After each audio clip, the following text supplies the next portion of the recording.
So మీరు మీ కాన్స్టిట్యుయెన్సీలో observe చేసిన main problems ఏంటి సార్ వీటిలో? ఇవే మెయిన్ వాటర్ ప్రాబ్లం అనేది చాలా అదొక పెద్ద మాఫియా. దాని తర్వాత ఎక్స్ప్లెయిన్ చేస్తా ఎలక్షన్ అయిపోయాక. Biggest mafia. ఎందుకంటే చుట్టుపక్కల ఇసుక మాఫియాలు ఇలాంటివి వాటర్ కూడా అది పాపం చాలా మంది తెలియదు. వాటర్ రావట్లేదు సమ్మర్ అనుకుంటున్నారు.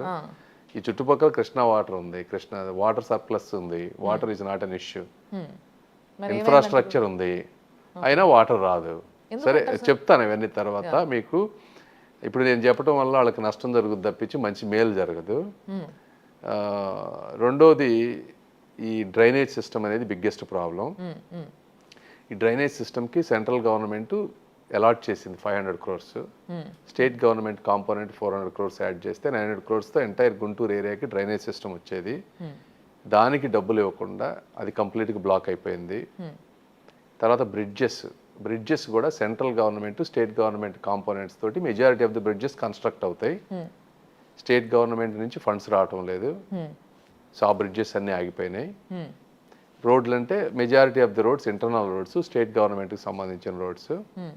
ఇవన్నీ ఎందుకంటే ఇది ఒక బ్రాడ్ పిక్చర్ ఏంటంటే జగన్మోహన్ రెడ్డి గారు వ్యక్తిగతంగా ఒక 5,000, 3,000, 10,000 ఇస్తే అది నేను ఇచ్చాను అనేది వాళ్ళకి తెలుస్తుంది, నాకు ఓటు వస్తుంది.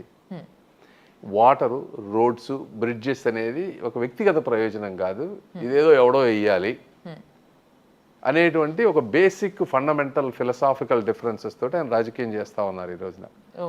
నేను చెప్పేది ఏంటంటే ఇది వాచ్ చేసే వాళ్ళందరికీ కూడా తెలుగుదేశం పార్టీ కూడా ఇలానే ఓటు రాజకీయం కనుక చేస్తే, మేము కూడా వ్యక్తిగత ప్రయోజనాలు వదిలేస్తే మీకు తిరగటానికి రోడ్లు ఉండవు, తాగటానికి నీళ్లు ఉండవు, ఆఖరికి పీల్చడానికి గాలి కూడా ఉండదు పొల్యూషన్ తోటి. కాబట్టి అందరూ అర్థం చేసుకోవాలి ఇది చూసే వాళ్ళంతా కూడా. సో తెలుగుదేశం పార్టీ ఒక మౌలిక సదుపాయాలు ఎలా కల్పించాలి అనే దాని మీద ఫోకస్ చేసినటువంటి పార్టీ, సంక్షేమాన్ని బ్యాలెన్స్డ్గా చేసుకున్నటువంటి పార్టీ. ఓకే.